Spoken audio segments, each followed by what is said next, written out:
Hello friends, my today's video three language formula, जिसको कि हिंदी में त्रिभाषा सूत्र कहते हैं। अब जानेंगे कि थोड़ा सा लैंग्वेज के बारे में हम लोग जानेंगे कि लैंग्वेज जो है वो हमारे एजुकेशन सिस्टम पे बहुत ही एक गहरा प्रभाव, जिसको कहते हैं वाइटल पार्ट, एक रोल प्ले करता है। इसकी वजह से और ऐसा भी है कि जो लैंग्वेज है वो ओरिजिनेट कहाँ से किया है, तो ये हम लोगों का जो सबसे एंशियंट और जो प्योर फॉर्म ऑफ लैंग्वेज, जिसको कहते हैं प्योर लैंग्वेज कहते हैं, संस्कृत, वो वहाँ से ओरिजिनेट हुआ है। और ऐसा संस्कृत को mother of every language means कि हर लैंग्वेज जो है वो ओरिजिनेट हुआ है संस्कृत से, ऐसा कहा जाता है। संस्कृत को देवनागरी भी कहा जाता है, देवनागरी, दैट मीन्स कि लैंग्वेज ऑफ गॉड। ऐसा मान्यता है कि गॉड जो है वो संस्कृत लैंग्वेज यूज़ करते थे कम्युनिकेशंस के लिए, for their own communication. Okay, जैसा कि हम लोग जानते हैं कि हमारे देश में लैंग्वेज का बहुत ही डाइवर्सिटी है, there is a lots of diversity in our language, in our country. और जिसकी वजह से क्या होता है कि हाँ, जो हमारे कंट्री में एक इंटर स्टेट का कम्युनिकेशन गैप जो है ना वो क्रिएट हो रहा है मेनली। तो इस चीज़ को सॉल्व करने के लिए ये थ्री लैंग्वेज फार्मूला जो है वो बेस्ट है इस प्रॉब्लम को सॉल्व करने के लिए। ओके, और ऐसा भी नहीं है कि ये जो थ्री लैंग्वेज फार्मूला है very new to the Indian context, ऐसा भी नहीं है।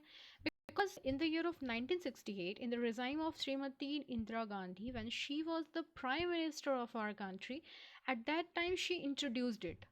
But recent days we have heard about this because it become a burning topic only because of the drafting of National Education Policy 2019, which mandates the Hindi in non-Hindi states, which are like Odisha, Bengal, Tamil Nadu, etc. Okay, तो अब तो हम लोग जान लिए कि थोड़ा सा कि लैंग्वेज के बारे में, थोड़ा सा क्या है, क्यों है लैंग्वेज के लिए ज़रूरी थ्री लैंग्वेज फार्मूला क्यों आया। अब हम लोग जानेंगे कि थोड़ा सा इसका, अब हम लोग जानते हैं कि थोड़ा सा हिस्ट्री के बारे में उसका, कि जो फर्स्ट ऑफ ऑल जो थ्री लैंग्वेज फार्मूला था वो advised by the central advisory board of education in 1956, then again it modified in the year of 1961 by a conference meeting of the chief minister, and again in the year of 1964 it was formalized by the Kothari or the Education Commission. Okay, and after on that basis it gives the three factors which is follow. You can see in my video that the first factor is the recognition of the right of ethnic minorities to get the educational instructions through their mother tongue. The second factor, that is the promotion of state official language as a major regional language for bringing the different ethnic group of regions into the socio-culture mainstream. And the third and the last factor, that is the development of pan-Indian official language of the union for the integration of the country polity. Now, the three language formula has gives the three functions which sought to serve as follow, that the first one is the it affirms the national unity, second it accommodates the group identity, and the third it increases the administrative efficiency. Now this is the table which shows the recommendations which were given by the Ministry of Education in the year of 1966. So this is the table which shows you that okay, you can read in my video. Now again, there is something, there is mainly three which we call, the first one is the national policy on education, that was in the year of 1968, the education policy in the year of 1986, and the adoption of program. ये सब क्या किया ना, reiterates the commitment for the implementation of three language formula. ये इन सब की वजह से वो बहुत ही प्रेशराइज किया गया ताकि जो थ्री लैंग्वेज फार्मूला जो है उसका इम्प्लीमेंटेशन हो सके। Now before the tables you have read, there is a three, अब हम ये जो टेबल आप लोग देखें उससे क्या होगा, वो देखने के बाद यहाँ पर एक कंक्लूज़न निकल के आता है जैसे कि क्लास 1 से 5 तक के बच्चों को, सॉरी, क्लास 1 से 4 तक के बच्चों को एक लैंग्वेजेस में उनको एडुकेट करना है, that is in their mother tongue, और we called as a regional language. Okay, class 5 से क्लास 7 में हम आते हैं तो उनको दो लैंग्वेजेस कराना है, एक तो उनका रीजनल लैंग्वेज में उनको एडुकेशन देना है, ओके, एंड दूसरा है उनका हिंदी या फिर इंग्लिश में उनको एडुकेट करना है। मतलब उनका जो एडुकेशन है वो इन दो लैंग्वेजेस में उनको प्रोवाइड कराना है। And the third, from third क्या है कि क्लास 8 से लेकर के 10 तक में 3 languages compulsory, one of these 3 languages that is official language of the union or the associate official language which was not taken up in the class 4 5 to say 8। Okay, अब इतना कुछ तो हम लोग जान लिए थोड़ा सा 3 लैंग्वेज फार्मूला लैंग्वेज के बारे में। 3 लैंग्वेज फार्मूला कहाँ से मतलब आया, क्यों ज़रूरत पड़ा, क्या अब उसका कैसे कैसे उसका प्रोसेस, कौन कौन उसको रिकमेंड किया, किन के एडवाइस के द्वारा। अब हम जानते हैं कि 3 लैंग्वेज फार्मूला का एडवांटेजेस और डिसएडवांटेजेस के बारे में। तो सबसे पहले आते हैं उनके एडवांटेजेस के बारे में। सबसे पहला है कि वो एक प्रमोट करता है मल्टीलिंगुअल कंट्री को।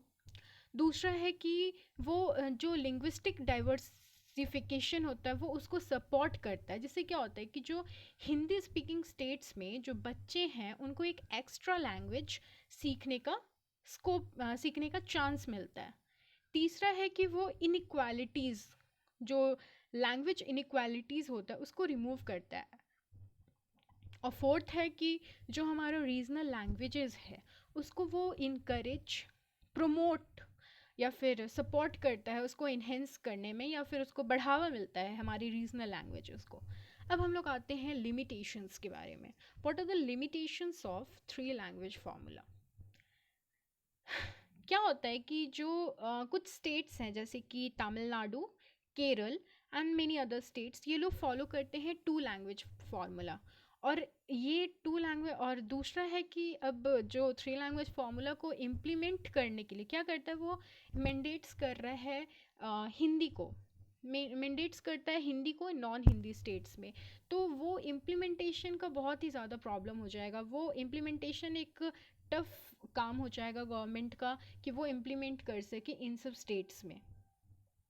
ओके, सबसे ये है। और दूसरा है कि जो हेवी लैंग्वेजेस लोड पड़ेगा स्कूल कारिकुलम में। फिर है कि जो सिटीज़ लाइक बनारस, वहाँ पे भी 3 language formula could not be adopted. Okay, और some those who can come through a regional languages medium find it difficult to cope with the English medium at a higher levels। क्या होगा कि बचपन अगर उनको हम अगर रीजनल लैंग्वेज में वो पढ़ रहे हैं तो जब वो हायर लेवल में आएंगे और जब उनका सामना इंग्लिश मीडियम के बच्चों से होगा तो क्या होगा, उनको उनके साथ compete करने में थोड़ा प्रॉब्लम हो जाएगा, वो भी उसका एक डिमेरिट हो सकता है। और है कि ये जो duration of compulsory study of 3 language वो वैरी करता है, और भी बहुत सारे इसके लिमिटेशंस है। But in spite of that we have to promote in our country Hindi. Okay, now in the year of 1950 the Indian Constitution declared Hindi in the Devanagari script to be the official language and it was enacted in the year of 1963। Recent news अगर में हम देखते हैं तो उसमें अभी जो 2019 में on 14 September which is celebrated as a Hindi पखवाड़ा और द हिंदी दिवस जिसको कहते हैं, उसमें जो यूनियन मिनिस्टर हैं मिस्टर अमित शाह, उन्होंने बोला कि 1 nation 1 language. Okay, and this is the it is the need of to strengthen the unity of the country and opinion that कि Hindi should be the national language. भाई होना भी चाहिए national language, because more than half of citizen of our country they use Hindi। Okay, so these are some of the points which these are some of the points which shows how to promote Hindi। Okay, पहला तो है कि क्या करना चाहिए, हम लोगों को हिंदी मूवीज़ वगैरह को ब्रॉडकास्ट कराना चाहिए और उनका जो टाइटल होगा वो उनके लोकल लैंग्वेज या फिर उनका जो रीजनल लैंग्वेजेस में उनका होना चाहिए। दूसरा कि जो दूरदर्शन टावर्स हैं उनको रिमोट एरियाज़ में करवा प्लेस करना चाहिए। थर्ड पॉइंट कि हम लोगों को देवनागरी जो स्क्रिप्ट है उसको पॉपुलराइज करना चाहिए। यूज़ एंड पॉपुलराइज, हम यूज़ करेंगे तभी वो ऑब्वियस सा है कि वो पॉपुलराइज भी होगा। ओके ना, उसके बाद हम आते हैं चौथे पॉइंट में। हम लोगों को क्या करना चाहिए, जो हिंदी राइटन नॉवल होते हैं, जो पोएम है, उनका कलेक्टेड एक लाइब्रेरी बनवाना चाहिए। फिफ्थ है कि हम लोगों को जो सीबीएसई बोर्ड स्कूल्स होते हैं उनको इनकरेज करना चाहिए। और लास्ट में है कि भाई यूथ का भी बहुत ही इम्पॉर्टेंट रोल प्ले करता है हमारे नेशंस के, जो नेशन का डेवलपमेंट में या सक्सेस में यूथ का बहुत ही इम्पॉर्टेंट रोल होता है। So for the youth who feel sense of pride in Hindi speaking, वैसे जब नौजवान जो हिंदी बोलने में बहुत ही ज़्यादा प्राइड, बहुत ही गर्व अनुभव करते हैं, उनको क्या करना चाहिए कि उनको प्रण ले लेना चाहिए कि वो एक सिंगल इंग्लिश वर्ड भी यूज़ ना करें। तो इससे क्या होगा कि हमारा जो हिंदी है उसको प्रमोशन तो मिलेगा ही, और वन नेशन वन लैंग्वेज जो है वो भी हो सकता है, पॉसिबल हो सकता है। अब हम अपने कंक्लूजन्स पे आते हैं। तो कंक्लूज़न में यही है कि जो थ्री लैंग्वेज फार्मूला है वो वेल इंटेंडेड है कि जो नेशनल यूनिटी है, मेन तो वही है कि जो हमारा नेशनल यूनिटी है उसको उसको ब्रिज उनको मतलब जो नेशनल यूनिटी है उसको मेंटेन करने के लिए जो गैप हो रहा है इंटर स्टेट्स में कम्युनिकेशन का, उसको भी सॉल्व करने के लिए। However, it is not only the opinion to integrate the ethnic diversity, states like Tamil Nadu and their own language policy, क्या होता है वहाँ पर वो लोग दो लैंग्वेजेस को अडॉप्ट करके रखे हैं, that's why it's called as a two language formula. Because one is their regional language and the another is their English. So but also, okay, now there hence providing the state autonomy in language policy seems to be a more viable options than homogeneous imposition three language formula in all over the world. Thank you. If you like my video, then do like and subscribe. I will come with my next video. Thank you.